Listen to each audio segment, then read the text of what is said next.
I am delighted to get to introduce Dr. Joia Mukherjee to everyone today. To most of you, Joia does not need an introduction. She is an inspiration to all of us. But for those of you who do not know Joia, you will be getting a treat this morning. Dr. Joia Mukherjee is a physician, educator, and activist trained in infectious disease, internal medicine, pediatrics, and public health. Since 2000, Dr. Mukherjee has served as the Chief Medical Officer of Partners in Health, an international medical organization with programs in the United States, Haiti, Rwanda, Lesotho, Malawi, Sierra Leone, Liberia, Peru, Mexico, Russia, Kazakhstan, the Navajo Nation, and now in the COVID-19 pandemic in cities and states across the U.S. Dr. Mukherjee coordinates and supports PIH's efforts to provide high-quality, comprehensive care to the poorest and most vulnerable. She is an associate professor in the Division of Global Health Equity at Brigham and Women's Hospital and in the Department of Global Health and Social Medicine at Harvard Medical School. Dr. Mukherjee is also on the faculty at the University of Global Health Equity in Rwanda. Joia teaches infectious disease, global health equity, and human rights to health professionals and students from around the world, and she directs the master's degree program in global health delivery at Harvard Medical School. She is the author of Introduction to Global Health Delivery, Practice, Equity, and Human Rights, second edition, which was published in 2021 by Oxford University Press. Her scholarship focuses on the health delivery, universal health coverage, and human rights. Joia is a mother and a singer and a friend to all of us. And really, Joia, it's such an honor to be able to introduce you, and we are delighted to hear you speak. Thank you, Serena. And thank you, Louise and Joe and Serena, for organizing this excellent series. I've learned so much from the different speakers. And, today I'll be talking about social medicine, the role of social medicine in achieving health equity. I think social medicine is something that those of us in global health think about, but I'm hoping that this conversation will stir interest in us working together across disciplines and across countries and really putting a stamp on how social medicine is really a core principle in achieving health equity. It was Rudolf Virchow who said medicine is social science and politics is medicine on a grand scale. So when we think about our profession, it's something that we have not sufficiently codified, in my opinion, and something that as we think about global health being decolonized, as we think of global health and equity, social medicine is really the core of that. And that's what I'm going to talk about today. Oops. There. These are our disclosures, CME credit, send a text to those letters, and no relevant relationships for me. So we have a few learning objectives that I sent around. First is just this general question, what is social medicine? You might ask yourself why I have not heard about it or why I have, and then how hopefully you'll start to think about with me how social medicine can help in the understanding of health inequity and how we practice social medicine, because moving beyond the theory to the actual practice. And then the last question that I'm working on with many of my colleagues, both in the US and around the world, is how do we teach social medicine? And this is, of course, dedicated to our dear friend, Dr. Paul Farmer, who was really a leading light in the theory, the teaching, and the practice of social medicine. Here he is with my colleague and friend, Dr. Fernay Layand, who I know is on the call and has been really a powerful teacher of social medicine and is among the folks that are working together to figure out how do we move this field forward in the absence of our great leader. I think Paul was such a fantastic scholar of social medicine, and I'll highlight a few of his important theories. But he was also a practitioner, and I think as we think about in my work as an educator, I think thinking about how do we teach both the theory and the practice is really of relevance to us in delivering health equity. So the first question, there are a lot of definitions of social medicine. This is mine, and this is a compilation of many things that others have written. It's the study of social forces as they impact health and disease on an individual level, community level, on health systems, and on a real macro and global level. The study of social medicine really must include what Paul often called the re-socializing disciplines. How do we take the biomedical and make sure that the social is embedded? And that includes really understanding history, anthropology, sociology, political economy, among other things. And the practice of social medicine really should be geared toward understanding and then mitigating the adverse forces within the practice of biomedicine. So if we are to be practitioners of social medicine, we must understand, but also think about how to mitigate the social barriers, economic barriers, bias, and other things that we know result in health inequity. And I'll just give you this other quote from Virchow again to say this is not a new field of practice. He said, the earth brings forth more food than people consume. The interests of the human race are not served when, by an absurd concentration of capital and landed property in the hands of single individuals, production is directed into channels that always guide back the flow of profits into the same hands. And imagine what Virchow would have thought of the massive economic and social inequality we have now. And this, came out of his study of infectious disease epidemics, of famine, really as the root of these not being behavior or bad choices, but rather the inequitable distribution of resources and the structures that continued that. So there is a lot of social science in history, or social medicine in history across the globe. Certainly some of the first links that we understand where people wrote about the material conditions of the poor and health were identified by Virchow, by Engels, and others, even in the 1880s. On the African continent, certainly no revolutionary struggles would be complete without talking about Frantz Fanon, who is a psychiatrist and really linked the violence and the oppression of colonialism to health, particularly mental health. In Latin America, there's been a very strong movement for decades linked to liberation theology and leftist social struggles. Salvador Allende as was Che Guevara, both doctors, and looked at the lens of suffering as part of their revolutionary struggle to have greater economic justice. And then in the US, of course, there is social medicine embedded in academia, practiced as part of social change from the New Deal, the war on poverty, the civil rights movement, the AIDS movement. So we see that this is not an isolated thing. Our Department of Social Medicine, Global Health and Social Medicine, is now 150 years old, and many of the really great thinkers and practitioners came out of our department. I'll mention just one, Julius Richmond, who was a pediatrician, a social medicine scholar, and was involved in, implementing Head Start and other social programs for the Johnson and Carter administrations. Just some of the people who, were being present. This is Jack Geiger in the top corner, a physician from New York, working on the clinics that would become the antecedents of the federally qualified health clinics in the South. He also worked in South Africa on primary care as a form of social change.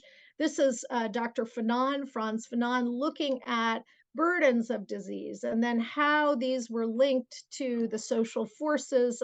Salvador Allende visiting people in the community in Cuba. In fact, and here's Dr. Paul Farmer. This was taken by our friend Liz Campa, a picture of him visiting the southern part of Haiti after the earthquake. And I know Louise and others were there with him at this time, but being present, going there, as my colleague Byron Good said, is an important aspect of social medicine. So, when we think about social medicine, often we talk about the social determinants of health. I don't love that term because it seems in a way that they are fixed. And in fact, I see them, and many see them, as really a vector. I'm a little bit of an engineering geek. So, vectors have both a magnitude and a direction. And when we think of the social forces that act for and against the health of people, we see that they can have a magnitude, they can be very strong or weak, and they have a direction either in favor or against health. And I'll just give you a couple examples. For example, you can have government support for health, such as public health insurance, and that can improve the health of populations. Yet we have, and I know our chairman, Alan Brandt, is on the phone, we have the forces of capitalism, for example, the profit motivation of cigarette manufacturers that then work against health. Improving access to secondary education for girls, for example, is a force that can push back against the nefarious forces of gender inequality. And for me, the number one social force that really pushes against health is the global social force of racism, discrimination based on race, and which results in impoverishment and oppression. So, I'm not a social scientist, but as the old commercial said, I play one on TV. I've spent a lot of time with social scientists and reading social science. And I think that I am certainly convinced that you can't really practice social medicine without really understanding certain aspects of social science. So, for example, when we look at, and I'll give you an example of tuberculosis and Lesotho in a second, it's impossible to understand the massive death toll from tuberculosis if you don't understand apartheid, the legislation around enclaves of Black men in settled labor camps in South Africa, the history of Lesotho as a country that struggled against the Boers and maintained their independence and yet gave up significant tracts of land that are now mined. And so without history, we can't really understand the forces. Then we also look at the meaning an individual or society places on disease. And of course, AIDS was something that Serena, Louise, I, and others were involved in. And we know that the societal view of AIDS really significantly changed over time with treatment and with activism. And then lastly, what is the work to mitigate these social forces really requires some knowledge of political economy. Who's benefiting from the social arrangements? Why are they continuing? And what chances do we have to change these social arrangements and structures? So throughout the understanding and the practice, we need to understand history, anthropology, political science, to really make this. And sometimes, these are called upstream forces within social epidemiology. Sometimes it's called the social production of disease and the social meaning of disease. But to understand that these are deeply rooted in the social sciences. So I think the next question is really, how does social medicine help us understand inequity? So this is an X-ray that just came off of our massive X-ray project in Lesotho from I think last week. And this is obviously a person with tuberculosis, or an X-ray of a person. This is not a person. And you can see several things, right? You see that there's tuberculosis. You see that it's probably pretty chronic given the distortion of the architecture. You see that the person is quite thin. And you know, what does this tell us about the disease? Well, we can give this person treatment for disease, but where did they get this illness? And how will they survive this illness? And why did they get this illness? Well, this particular patient I know is a miner who mines in South Africa. The area of South Africa that many Basotho men work in used to be Basotho land, but it was lost to Basotho during the 1880s in a series of wars against white settlers. Lesotho was able to remain independent, but they lost the main income generating areas of their country, particularly the gold reef area. And so at any given time in the country of Lesotho, which is very tiny and entirely surrounded by South Africa, 70% of the men are not there. They are working in mines. No doubt the conditions of their labor are quite hard. And we see a lot of very adverse social consequences of this labor. Another thing that happens, and you see this is really a chronic type of tuberculosis, is that when you are a migrant, your access to diagnostics and treatment is often very hampered. So you can have the best possible treatment. Down here, we have this wonderful Gene Expert cartridge that can tell us all kinds of interesting things about the resistance patterns. But if you live in a mining colony, and particularly if you're not a national citizen, you may be discriminated against, you may be working without papers, you may not have access to diagnostics, and when you move home, you're going to have challenges in the longitudinal follow-up. So the tuberculosis epidemic in Lesotho, which is the highest in the world, is really driven by these historic forces. This is a picture from a South African mine. This is the type of working conditions. It is no wonder, of course, that people get tuberculosis, and much has been written about tuberculosis as a social disease. This is a child of a miner. These children, unfortunately, we see a spike in births in about September in Lesotho because the miners come home in December and then they leave again. This child had both HIV and TB, had been abandoned by his mother, and was living with a neighbor in a very small, windowless hut, and had no access to food or medicine. So this is an intergenerational then problem of this kind of structural violence that Paul wrote about and talked about. One of the things we also think is that is very important to link human rights to these social determinants of health, and particularly the social and economic rights, the right to food, the right to shelter, and then many of the civil and political rights, of course, racism and the right to non-discrimination and equal protection.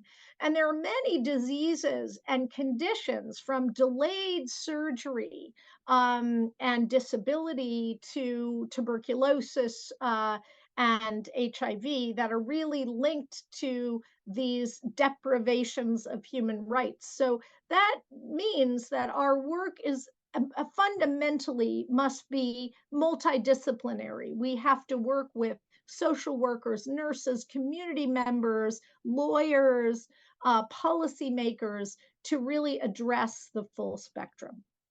So, how do we study and practice social medicine? First is really asking how history shapes the present for the population that's most vulnerable, and what social theories can help us understand the vulnerability, and how do the economic and political systems impact risk, and how do individuals understand these forces, and how do we mitigate them. I'm going to use a couple examples from COVID back to my engineering diagram about social forces, and COVID being something that is, the virus, the SARS-CoV-2 virus being really a neutral force, right? But driven toward control or toward chaos by social forces that are pressing on the work. So some of these can be biological. We know it was a novel virus and very challenging to the human immune system, but the death toll in countries, in families, and among, in between countries was really largely driven by social and political forces more than biologic. So then how do you mitigate these things? I mean, I think one of the reasons often people shy away from social medicine is it seems too complicated. But there are ways that we can really counteract some of the negative forces that are causing harm. And I'll talk about few. So first is to try to understand who's harmed. Who is harmed by the social inequities? And we know in COVID, certainly Black Americans and BIPOC individuals had a higher death rate. And why was that? That's not about genetics. It's not about the microbe itself, but about the social conditions. Greater than 50% of those considered to be essential workers, which we know in this bizarre framing, we of essential did not have a college degree, a high school degree. And often people were in these jobs because of historical forces like immigration policy, segregation, redlining, lack of access to high quality education, and job discrimination. These are some examples from the United States of the essential workers delivering food, public transit, and then unhoused people, and then frontline providers, from nurses to nursing aides, predominantly women. So there are many social theories that we can look at that are related to disparities. In my work, I looked really at theories of racism and how racism gets in the body, as well as theories that can help us, like feminist theory from people like Patricia Hill Collins and Bell Hooks, and looking at these theories of racism from Frantz Fanon and Achille Mbembe. So looking at these theories that can help us understand what are the structures, how do we do an intersectional analysis, and how do we find the interest convergence? Who are the people who are going to want to help, and how are we going to make that happen? So these were some of the social theories that we thought about. The extension of biopower to dehumanize certain people. And we heard this about immigrants. We heard this about quote unquote essential workers. The compartmentalization that is really necessary for racial domination. And we saw certain census tracts and zip codes were so much more affected. And then how would we come out of this? Really asking people in the community, the idea of oppositional knowledge. Who are the people that are affected and what can they teach us? And that there are frameworks, such as a feminist framework, that can take us down a different road. about designing a program. So from many of these social theories came some practical solutions. As Partners in Health was asked by Governor Charlie Baker to stand up statewide contact tracing, we did the standard things, case investigation and contact tracing, but these are often a kind of policing function. And as our historian colleagues, such as Dr. Brandt, would tell us, do have a negative connotation because it's the state surveilling. And yet, thinking of these social theories, we say, how do we actually accompany the most vulnerable? What can we learn from them? And we put in an additional cadre we called care resource coordinators, who provided food, transport, connections to medical care. And that was a way to use these social theories to look at who is most vulnerable, how do we find them, how do we communicate them with them, and how do we set up programs. And those care resource coordinators supported fully 13% of people in Massachusetts. And imagine, in the richest state, in the richest country in the world, that 13% of people needed additional support, and predominantly food. And so it just shows you how important that kind of social analysis is to add on to standard public health approaches. This is one of my colleagues, Alex Meehan, who says he was able to arrange $7,000 to be transferred in cash to a family. I want to congratulate our colleagues who wrote about cash transfers recently, Aaron Richterman, and some of my colleagues from Haiti, Christophe Millian, Gregory Jerome, and Dimitri Suffren. He said, we've created a platform for different members of the community to step up and help their neighbors. Again, this idea of mutuality is really from feminist ethics. And organizing.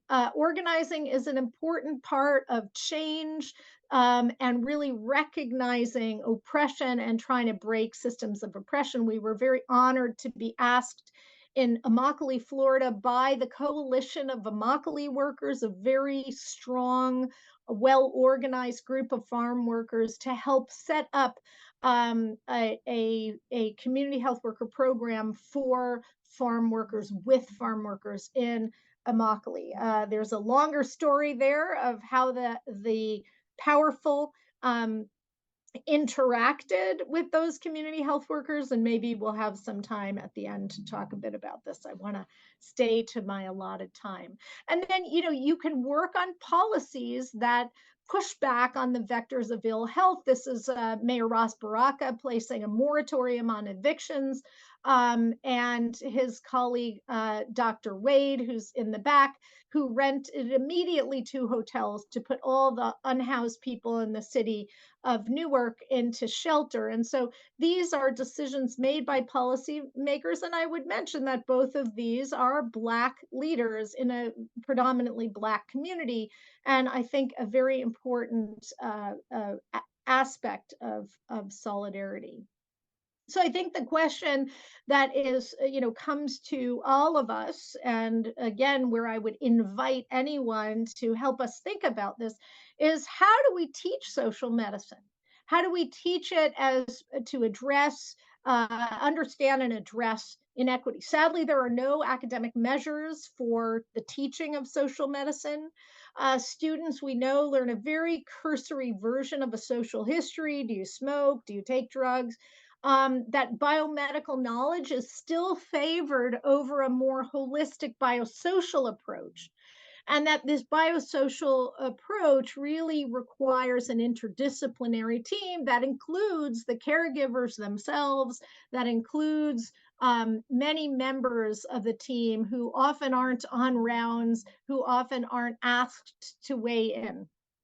The question really, what should be taught? Obviously, we need to teach about the concepts, the social determinants of health, the impact of human rights and the lack of human rights on those social determinants, the impact and the query of political economy. Who benefits from these? How is this operating here? The need for historical analysis that is specific to the community that one is working in, and the role and understanding of illness. And there are tactics that we use. There are tactics that are very helpful in the teaching of social medicine. So not only didactic lectures like this one, but really accompaniment as a form of teaching, walking with the patient, learning from the patient and the community. And I'm going to talk about some of our superstars doing that work. Freirean pedagogy. Paulo Freire was a Brazilian educator who talked about the shared mastery, how you learn from others as you teach, and how that really liberates people from the hierarchical arrangements that they are in. And I certainly, and I know many of my colleagues on the line, have learned so much from drivers, from the cooks, from community health workers and patients themselves that allows us to better solve problems. Close reading of history and first-person narratives. As you know, as Paul has died, thinking so much more about his scholarship, I really noticed that so much of what he was trying to do and trying to lay out for us is the first person narrative, not his, but Asefi and the other many Yabom people that were suffering, and really try to amplify their voices as a way for us to understand what their priorities were. And then, of course, talking with members of the community and with patients, and really helping to understand and rank their concerns. And I'll go into that a little bit more. This is a late community health worker from our amazing team in Sierra Leone. This is Fanta. She was a person who was living with HIV, one of the first community health workers at Well Body. And here she is delivering food to someone during the Ebola crisis. She had the idea, because she understood that people were really suffering, that if we could bring food, even leave it nearby their home, not be in contact with them, that it would allow people to more safely isolate. So this idea came from Fanta herself, and saved many people from both Ebola and starvation. The Freirean pedagogy really changes the focus from lecturing, as I'm doing now, to really a question posing type of work, where we say, how do you feed yourself, if we're trying to talk about malnutrition? And people will join in. They have mastery over the land. They have mastery over how to farm. And then one can say, if you're a medical doctor working on that, so yes, we're going to think about malnutrition. These are some tools we have, but you need to help me understand what's happening with the land, what's happening with the families. And in this way, this Freirean way, then you see that everybody has knowledge about something, and that shared knowledge will do a much better job at predicting if there will be malnutrition, planning for malnutrition, trying to mitigate it, and then also finding cases of malnutrition. So this is an example of Freirean pedagogy, which is a way to work with a multidisciplinary team. I'm going to highlight a couple of books about Paul, because from Paul. These were his single author books.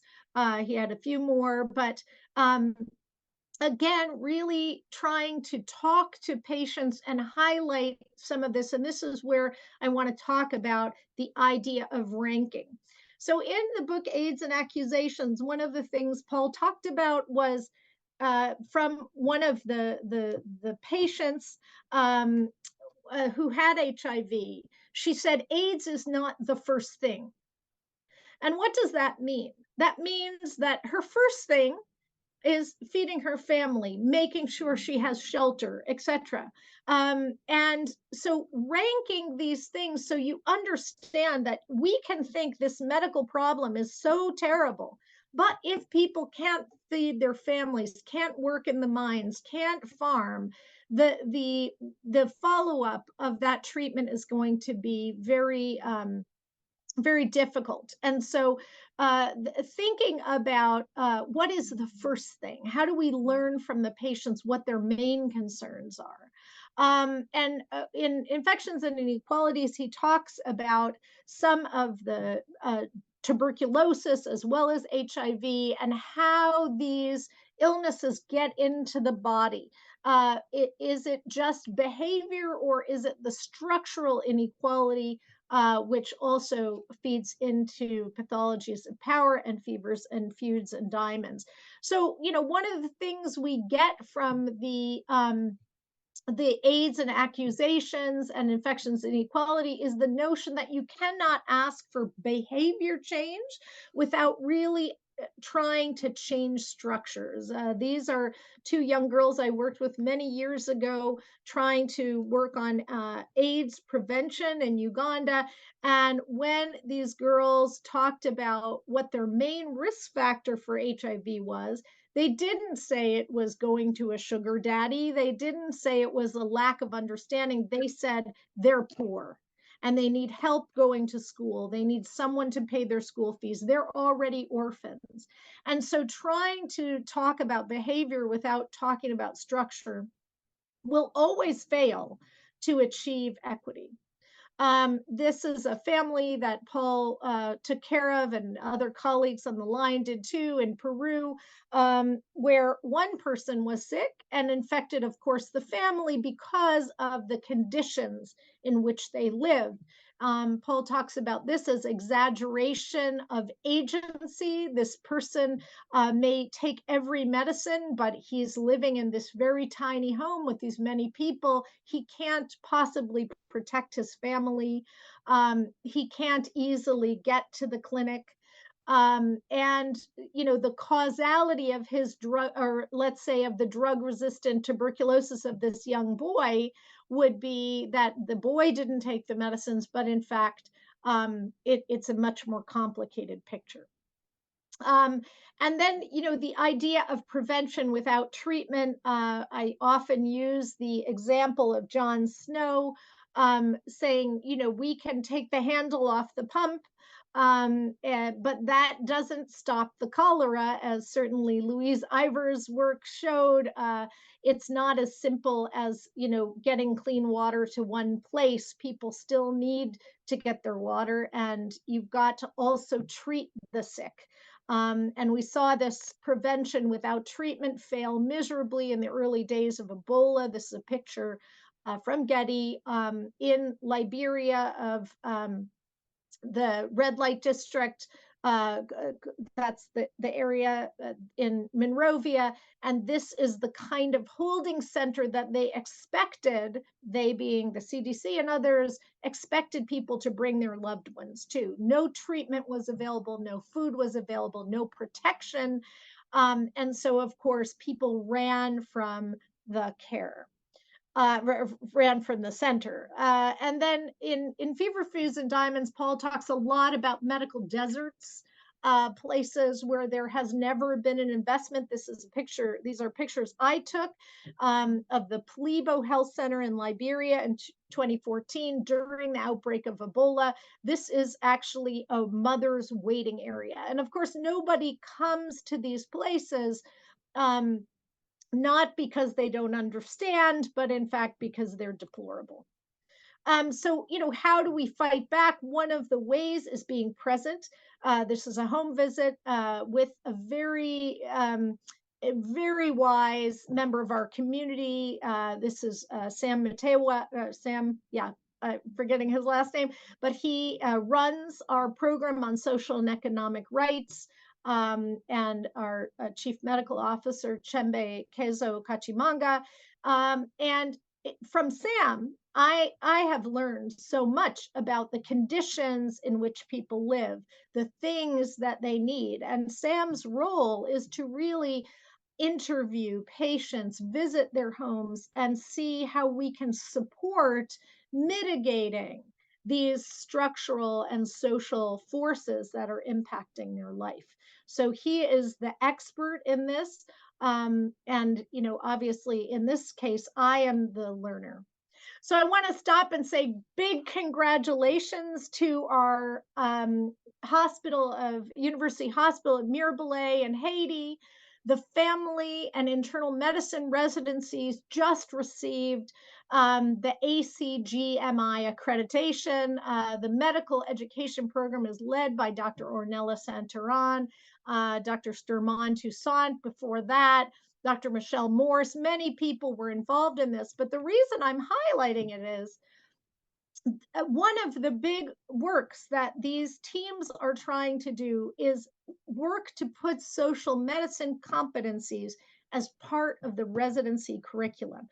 This is a picture, the lower one, of family medicine residents and faculty going into the community to understand better the lived experience of their patients, to provide care that's proximate. And of course, the medical residents are here in a hospital, but of course also learning about social medicine. At University of Global Health Equity in Rwanda, this is UGHE's Dr. Akiki Bitabello. She's the St. Gore Chair of the Department of Community Health and Social Medicine. And you see, even as chairman of a department, she is walking with students from UGHE to visit communities, to practice, as Dr. Akiki calls, the wisdom of the feet. And we are working together with other colleagues, including Dr. Fernay Leon, to come up with the competencies to teach medical students and residents, and of course faculty as well, about social medicine. And here is some work we're doing across Partners in Health, teaching our staff about social medicine. This is in Lesotho.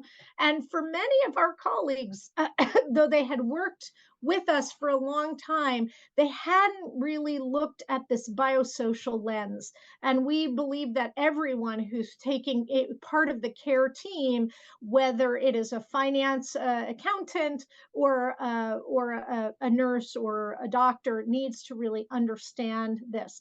We've also brought in Ministry of Health colleagues who are very appreciative to try to get out of the boxes that they work in.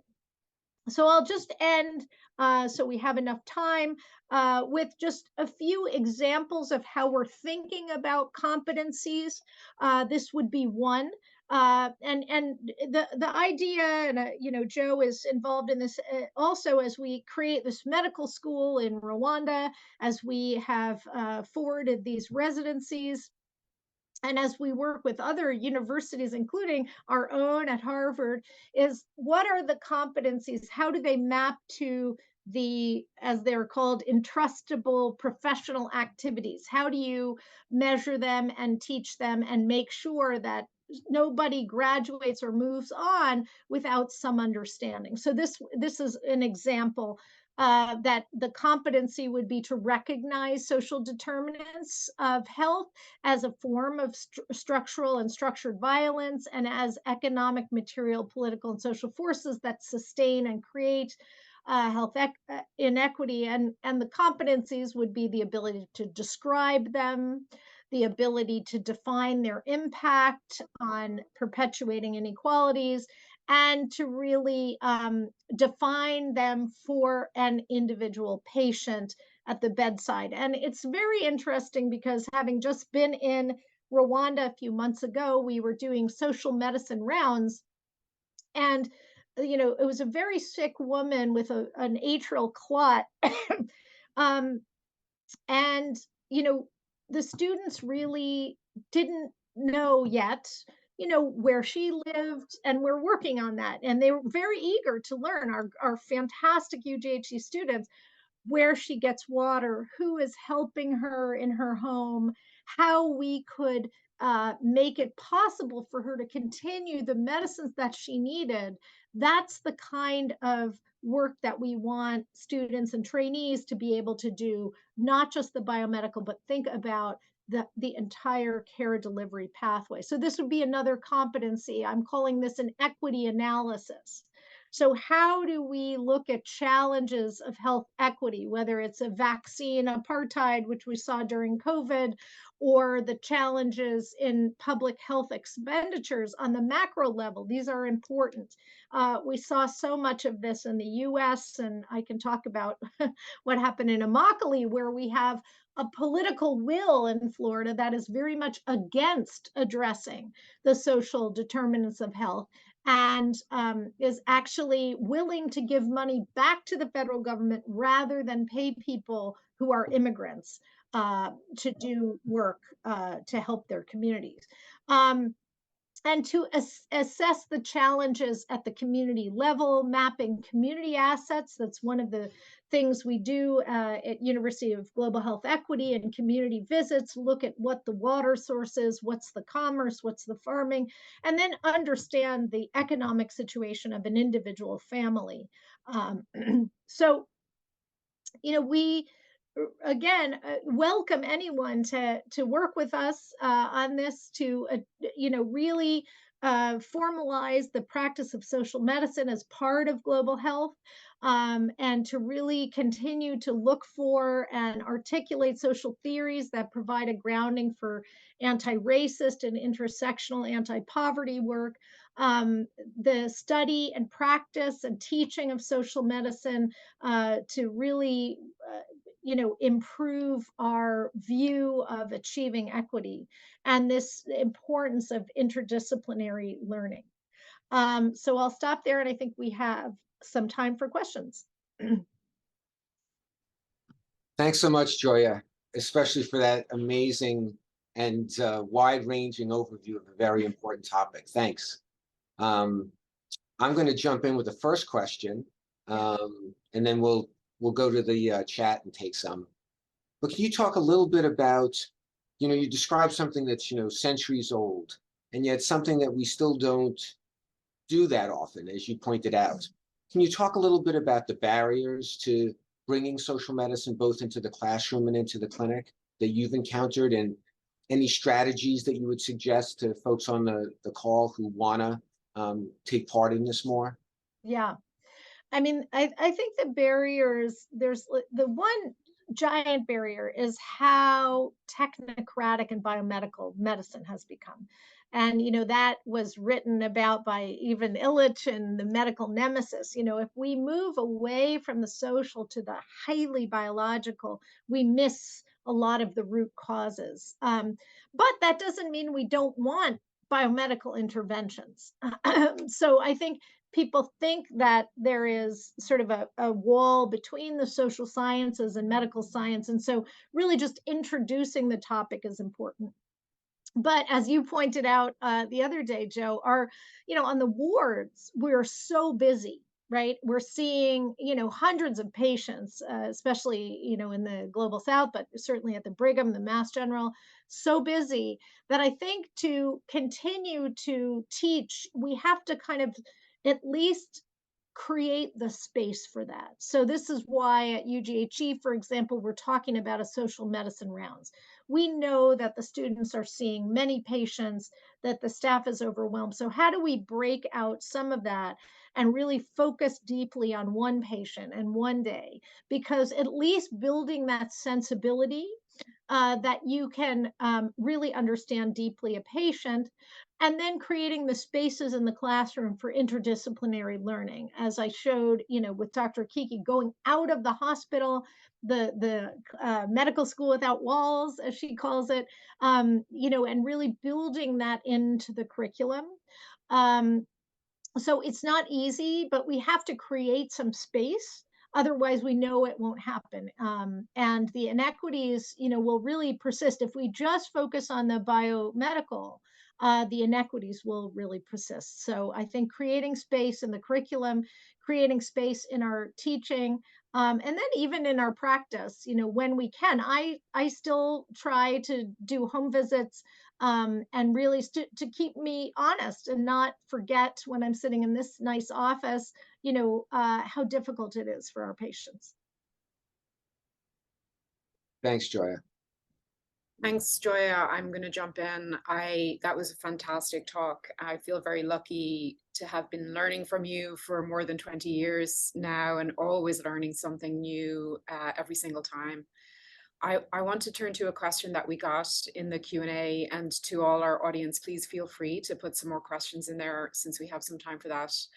It's a question about the increasing need to integrate environmental equity as a component of practicing social medicine. It's a question about that. Do you see that as something Yes. that we need to do, especially as we see the places most affected by climate change? And how could you think about integrating that into medical education?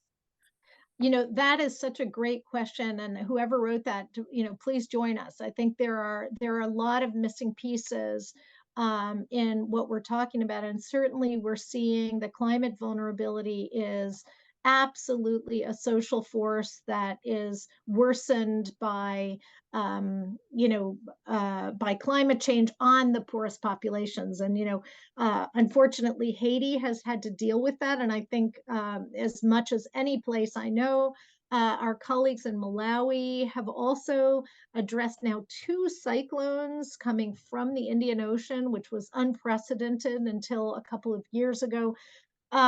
So I think, and what we see is that in those crises, one of the most important things we have to build in is cash transfers, social support, food.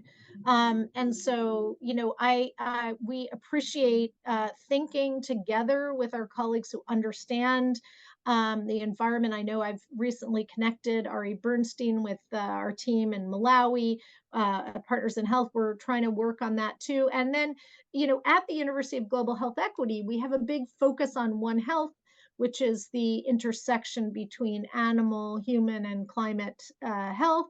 And so it is a really very important topic. And I think we have to look at all of the social forces, including this climate, crisis, which is being generated by wealthy countries and having profound impact on poor communities. So yes, it should be part of social medicine. And how we mitigate that will be, unfortunately, the same kind of tools, accompaniment, providing material support, and really trying to work on policy when we can.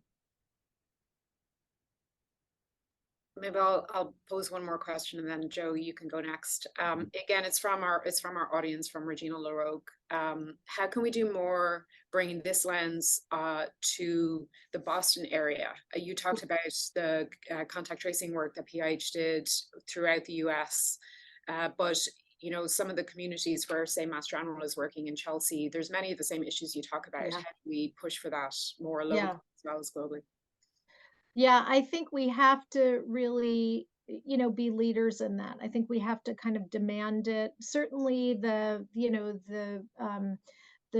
community health centers, are more proximate, places like Chelsea, but how do we build in, either in grants or by talking to policymakers, these kind of approaches? I mean, many years ago, Partners in Health had the PACT program in Roxbury and Dorchester, and it was this kind of accompaniment, and we could not get anyone to fund it.